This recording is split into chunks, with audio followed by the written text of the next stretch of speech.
triple integrals. And first off, you should start just thinking about the dv at the end of it. dv, right? Why dv? If we think about just think about double integrals for a minute. We had dA next to it.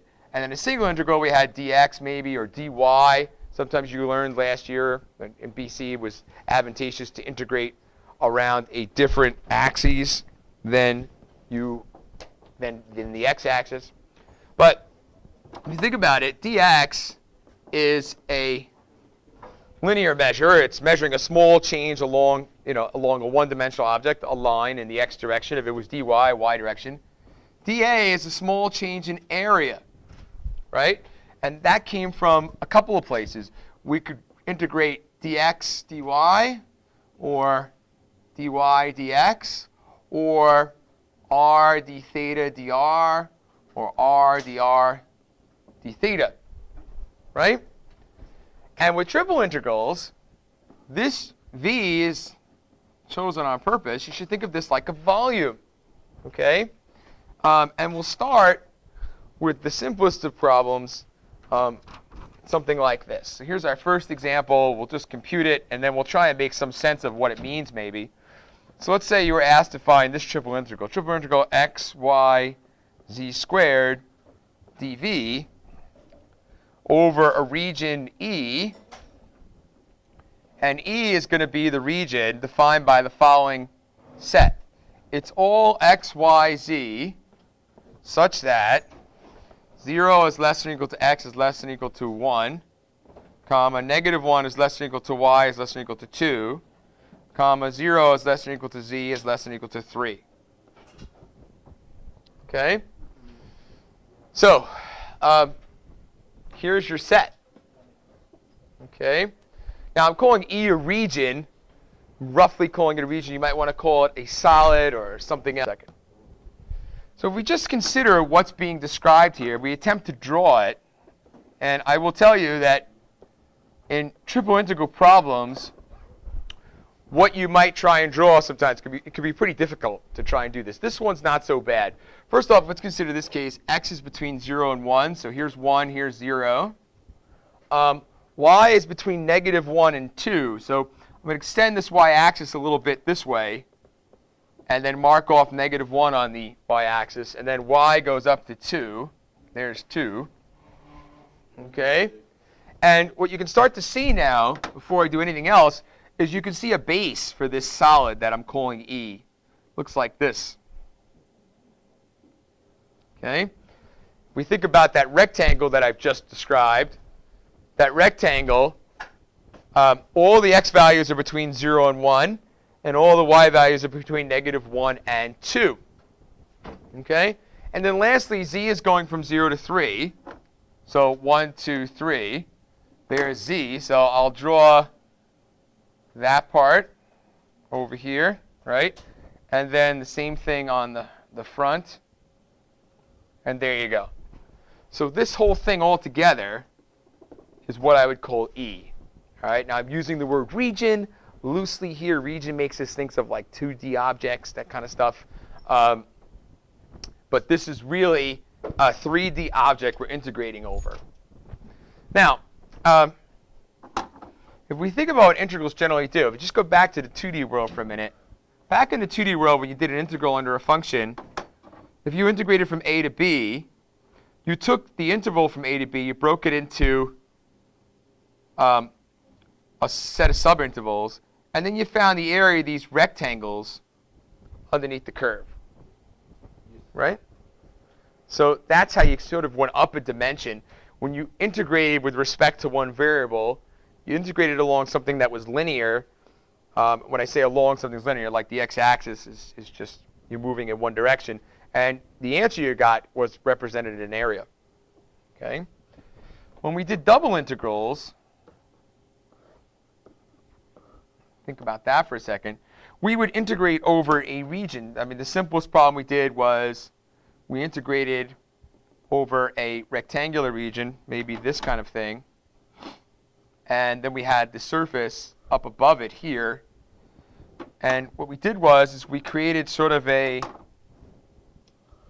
something like this. We created a solid whose top was the surface and whose bottom was this rectangular region in the xy plane.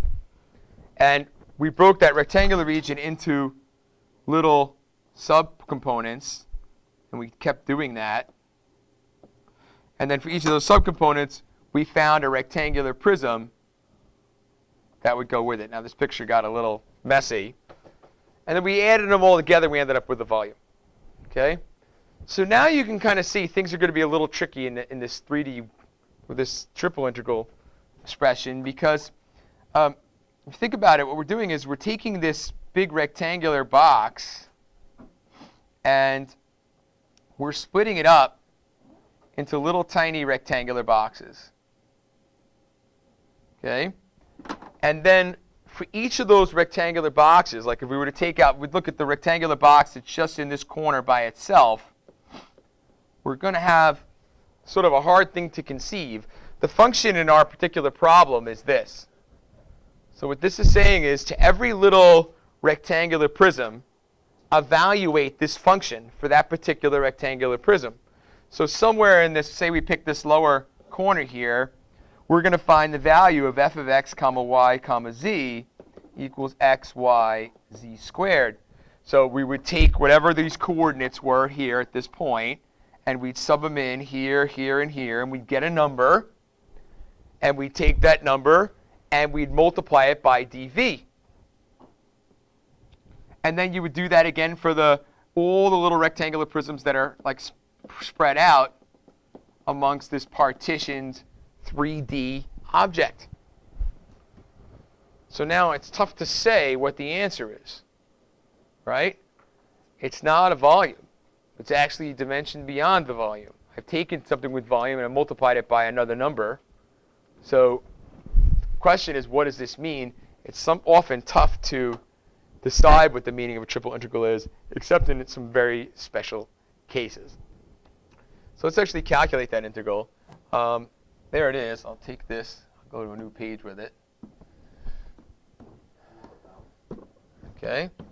And here we go. So you need to decide an order. And I'll tell you this. Whenever you have a triple integral and your limits of integration are just constants, you can pretty much pick any order you want. It's not going to really matter much. So integral x, y, z squared. Say I'm going to do dz, dy, dx. Well, if it's dz, dy, dx, then this is going to go from 0 to 3. And then y, which is the next integral, is going to go from -1 to 2. And then x, which is the last integral, is going to go from 0 to 1. Okay? So I'll start this off, and I won't finish it. I'll tell you what you would get if you did. All right, so you think of this like three nested integrals. This integral here is the innermost integral. It's got to be computed first. Okay?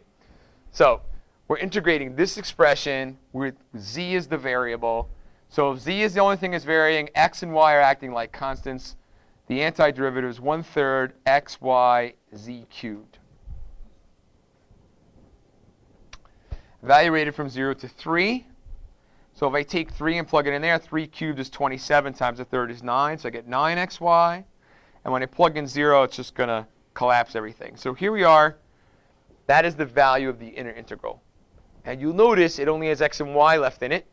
I'm happy about that, because I know those are the two variables I have left to integrate with respect to. Here's the dy coming next and a dx after that. So maybe I'll just do one more. So this is going to be the integral from -1 to 2 of 9xy dy. It would have to finish with this. So here we are. We do this one. Oh, this is -1. Sorry about that. Okay. So right here, if y is the variable, I get 9/2 x squared y, 9/2 x y squared from -1 to 2. I would sub in 2, get an answer, sub in -1, get an answer, and so forth. And then whatever I got there, I'd have to go do it again with respect to x and plug in 1 and 0 and subtract. When everything's said and done here, this triple integral will end up equaling 27/4. And it's sort of fun for you to verify that you can do it in any order. Switch the limits of integration around, make sure it matches the order and correct variable, and you'll get 27/4 every time. So let's consider integrating or finding triple integrals over general regions. So consider this problem for a minute. Triple integral over region E of a function z dv. So very innocent looking function there. And E is, I'll call it the region bounded by the following.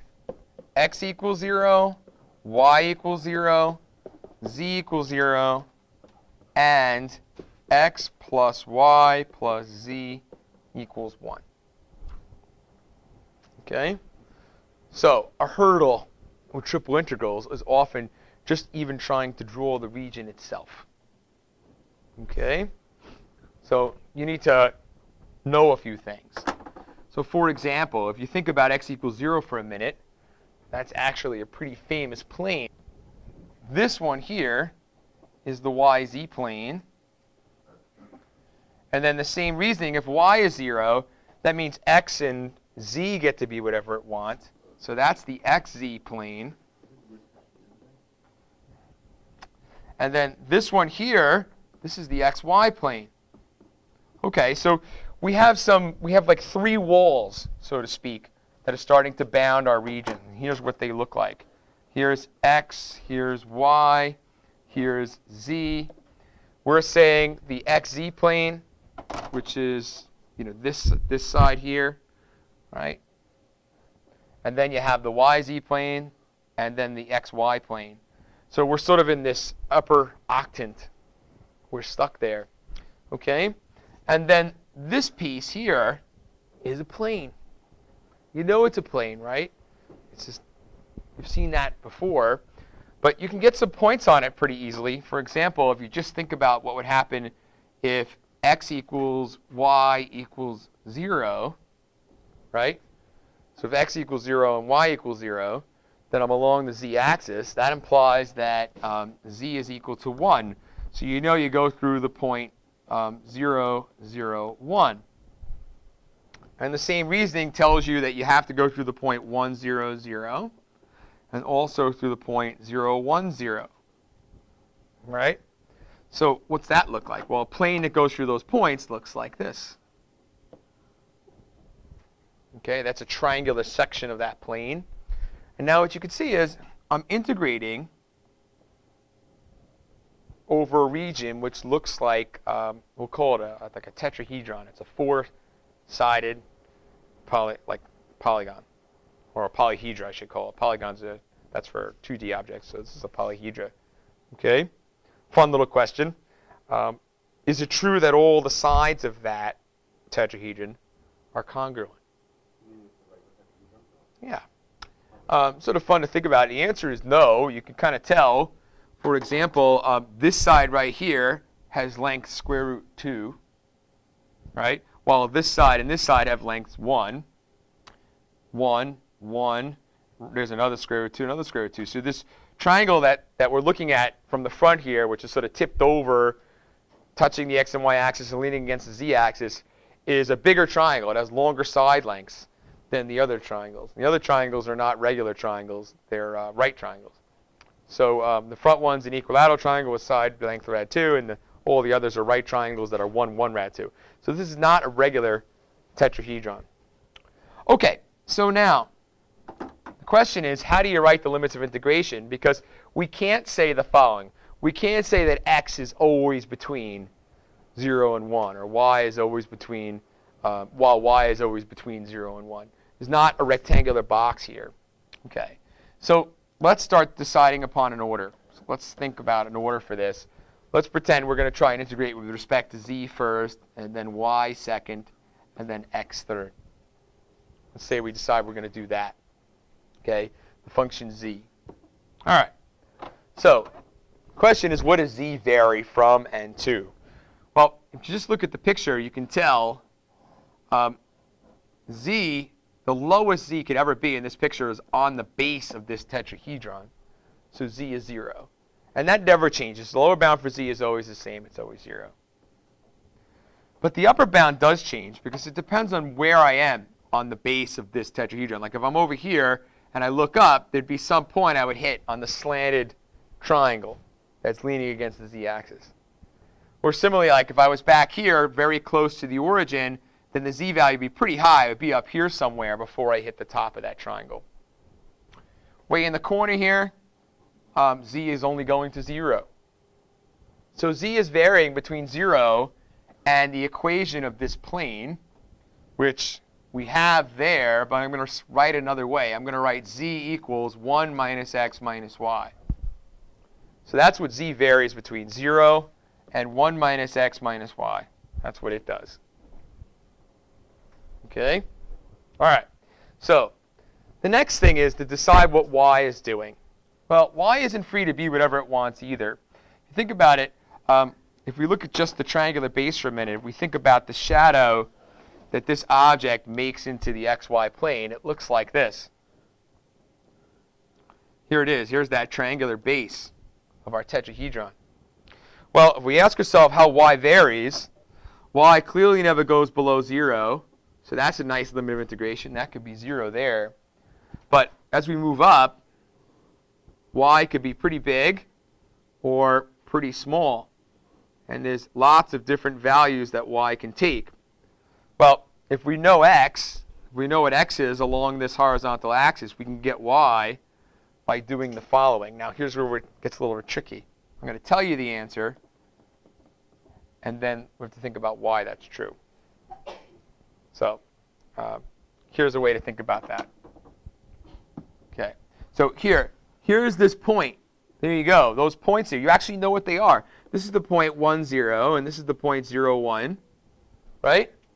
So you can see that from right from there. Well, there's the equation. The equation goes through those points is y equals 1 minus x. So that's an easy way to do it.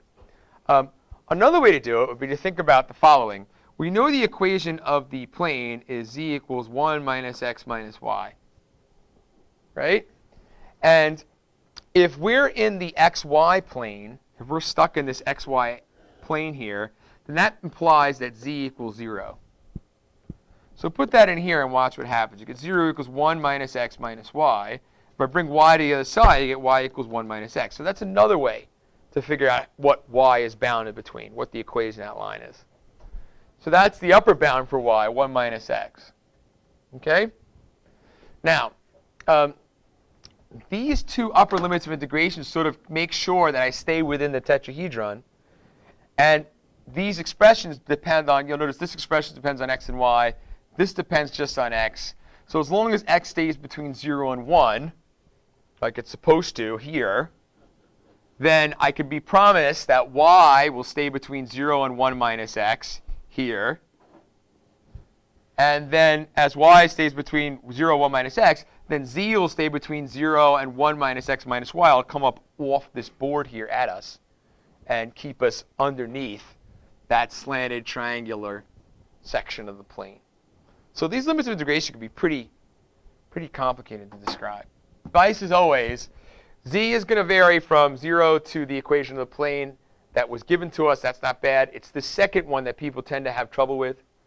Just think about what's left to integrate with respect to, and then realize that I'm in the xy plane. And that's because this is x and this is y. If you have that realization, then you just think about the shadow of the solid into that plane. If you think about the shadow of that solid into that plane, you end up with this picture here. And once you have that picture, that's easy enough to describe. That's back in the world of double integrals, which you know how to do. Okay?